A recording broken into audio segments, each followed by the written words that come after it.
I'm Audrey Cooper, the editor-in-chief. I'm joined by opinion page editor John Diaz, and we have our first celebrity guest of the night, Mayor Mark Farrell.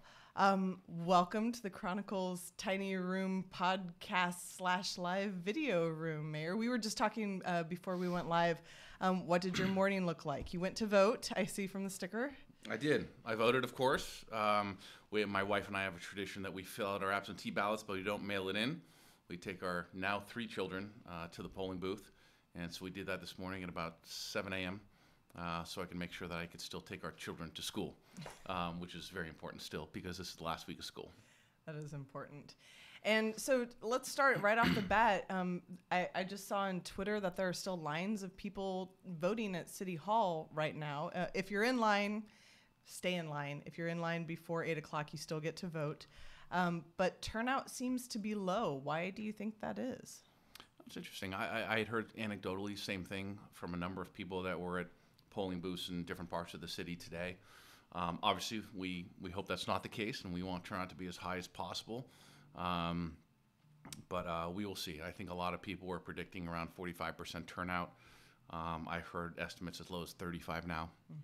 So we'll see what happens. Do you think the tone of this race in any way affected turnout, either the ranked choice voting, which sort of encourages or discourages candidates from really attacking each other, especially as we saw with Kim and Leno, or maybe some of the negative attacks in the mail? Do you think the tenor of the campaign had an effect?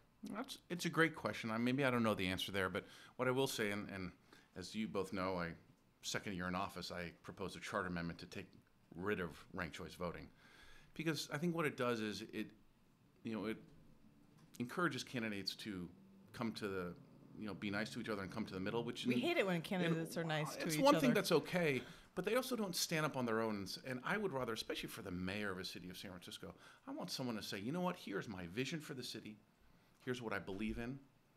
Follow me and please vote for me. And they might get the votes and they might not. But I much appreciate that in a politician, an elected official, because I'll tell you, there are plenty that are out there that don't do that. And I think there leads to a lot of frustration long-term in the electorate of people who don't stand for things. And so, to me, that is the biggest problem with ranked choice voting. But we'll see what the turnout is ultimately. I wonder if another factor is in years past, there's been some really divisive issues on the ballot in terms of propositions. I'm thinking of things like no wall on the waterfront.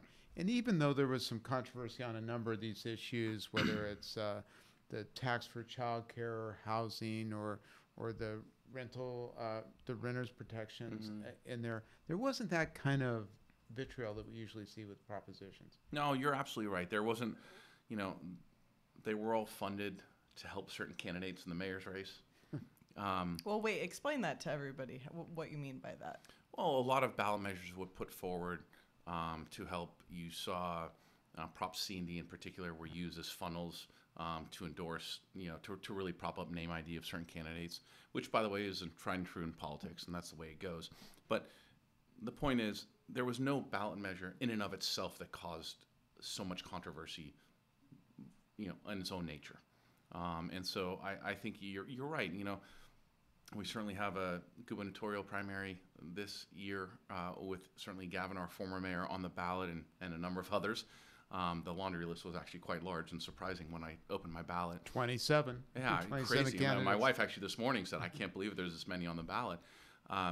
But ultimately, there wasn't a Donald Trump presidency. There wasn't anything massively galvanizing to drive turnout aside from the election itself locally. And you've been mayor now for a few months. To remind everybody, the reason we're having this election is Mayor Ed Lee died. After that election, the Board of Supervisors president becomes interim mayor. The Board of Supervisors elected you to be the mayor up until this election. Right. So you went from being a supervisor to a mayor very suddenly. What have you learned over the last couple of months that you think you need to tell the incoming mayor? Look, it's been an incredible experience. Obviously, having been in City Hall for 7 years beforehand and working very closely with Mayor Lee, I had a lot of exposure to not only the issues but certainly the operations of our city government. I've told a lot of people this though. It's like until you have your first child, and people talk about the sleepless nights. until you have that child and experience how truly difficult it is, and not sleeping night after night. Same thing in that until you sit in that chair at the mayor's office, it's really challenging to really convey and explain exactly not just the responsibility, but certainly the issues that you confront. It's like no other job in San Francisco politics, obviously. In city government, you're the leader of over 30,000 employees and now an $11 billion budget, and obviously close to 900,000 residents. So it's an awesome responsibility, but I'll say, someone who's born and raised here, what an honor. How does the transition work, Mayor Farrell, in terms of, it's probably going to be at least a few days expected before we know the outcome of this election. At what point do you turn over the keys to room 200, and how does what is the transition process like? Technically speaking, it's going to take a number of weeks for the ballots to be counted and certified by our Department of Elections. Then it takes a vote on the Board of Supervisors to approve them. We're targeting around July 11th as the inauguration date for the new mayor. That could shift. Likely, it could happen a little bit earlier, or it certainly could slip depending on how close this election is. Obviously, in a normal election, you are elected in early November, and you have 2 months to plan. Here, you have a month during that time frame, and so a very short period of time at the end of the day. And so, what we have done and what I committed to do, both personally and what my staff has done an amazing job getting ready for, is making sure this transition is as smooth as possible. I want to make sure I do everything I can to talk with whoever is the mayor-elect to give them any advice they might want, or if they don't want anything and they just want to go it about their own, that's great. But also from a staff-to-staff perspective, making sure that we have, for instance, we have transition rooms set up on the 4th floor of City Hall, ready to go. So they have space to able to do their job. We have transition binders. I'm very proud of the work that we've done as a city government, very much led by my chief of staff, Jason Elliott, to get ready for the new mayor to come in to hopefully hit the ground running day one.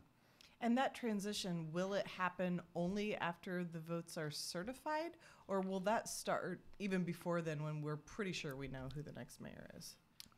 I think it will happen as soon as we have a pretty good idea who the next mayor is. If it's a super tight, close election, that'll be a little bit different. Obviously, if there's a clear winner tonight or by tomorrow morning, we can start that transition as soon as possible. Look, we are all, as San Francisco residents, vested in the success of the next mayor, and I fully believe that.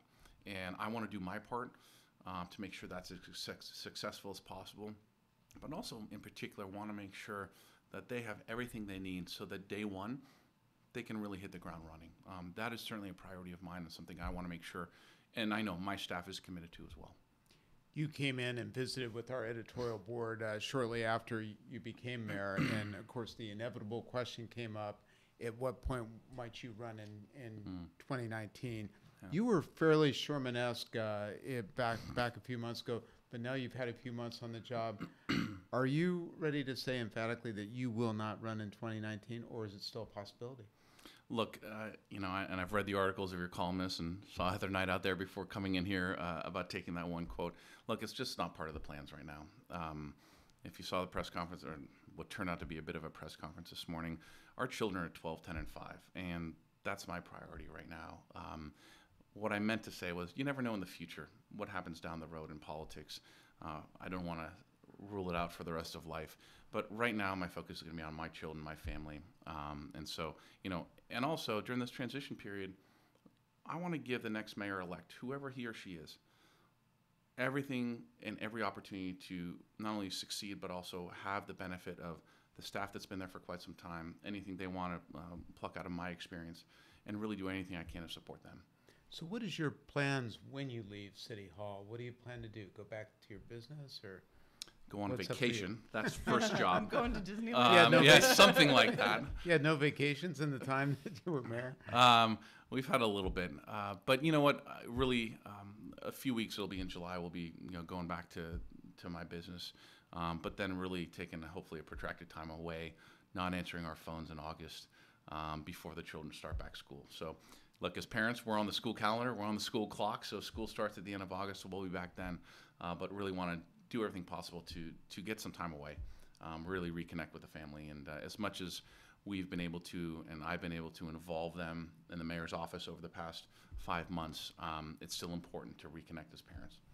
Is there anything that stands out in those 5 months that you would consider your number one accomplishment in a fairly short period of time as mayor?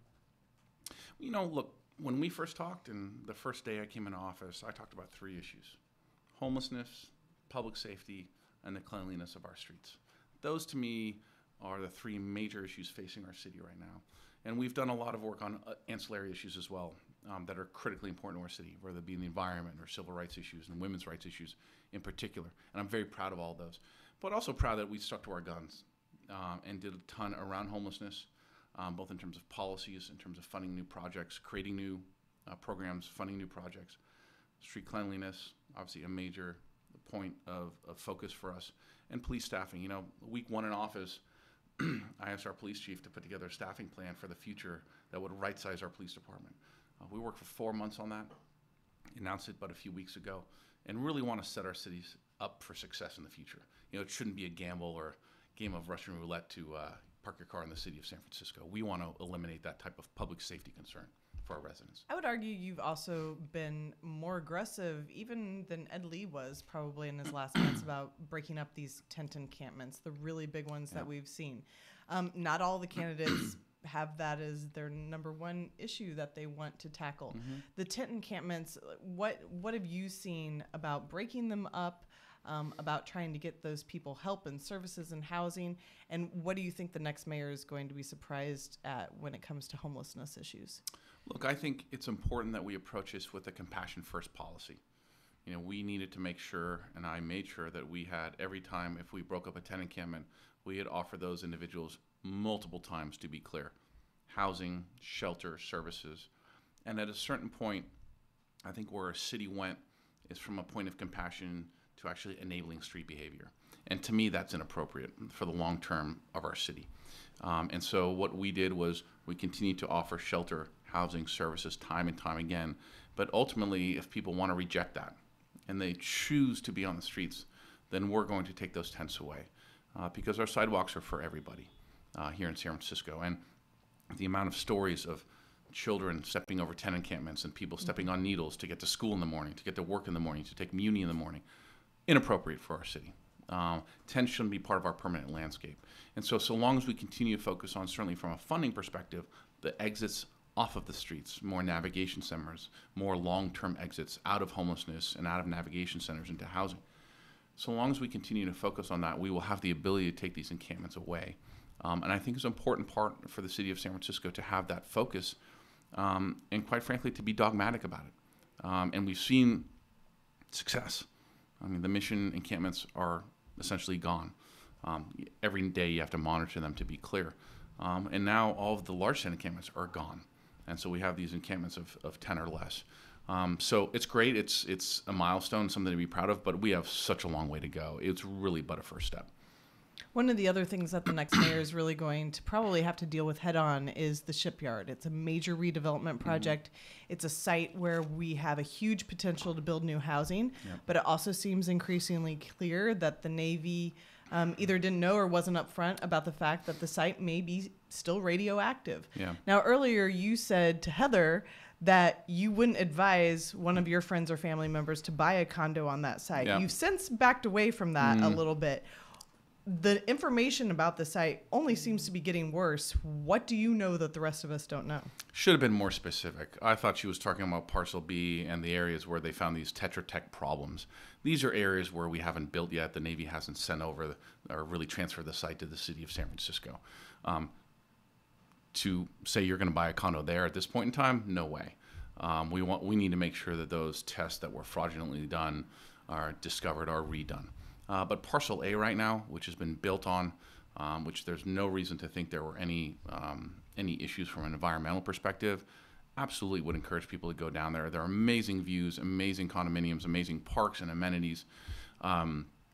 And, we have asked, however, because of the ancillary environmental concerns in the ancillary surrounding areas, despite the fact that we feel very confident there was never anything potentially environmentally hazardous on Parcel A, we've asked to test it just to make sure, to get really a belt and suspenders approach to give people the confidence to not to worry at night, and that's fair.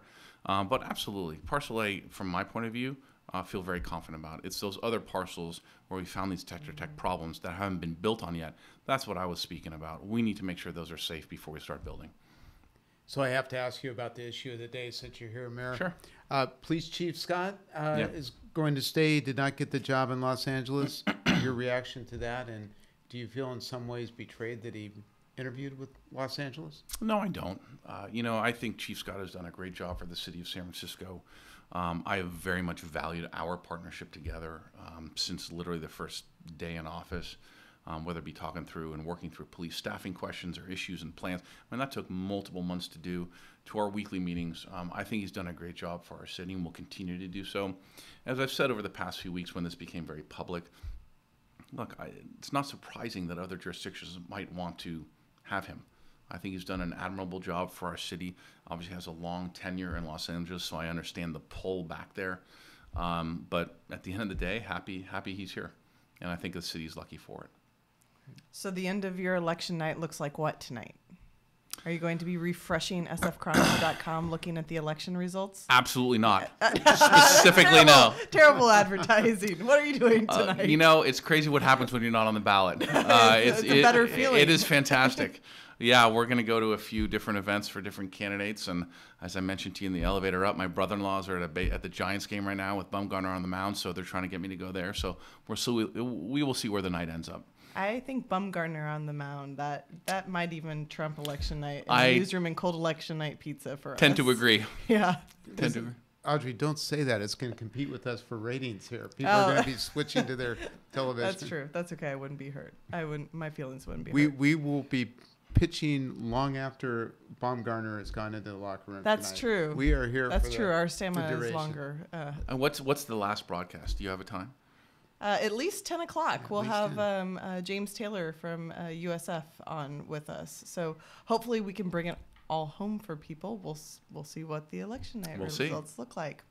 Mayor Farrell, thank you so much for coming in and at least putting off a few innings of baseball to be with us. My pleasure. Tonight. My pleasure. And everybody else, you can watch Election Night Returns. What time is it? We're pretty close to the end of polls closing, if not there. So we'll have results soon on sfchronicle.com.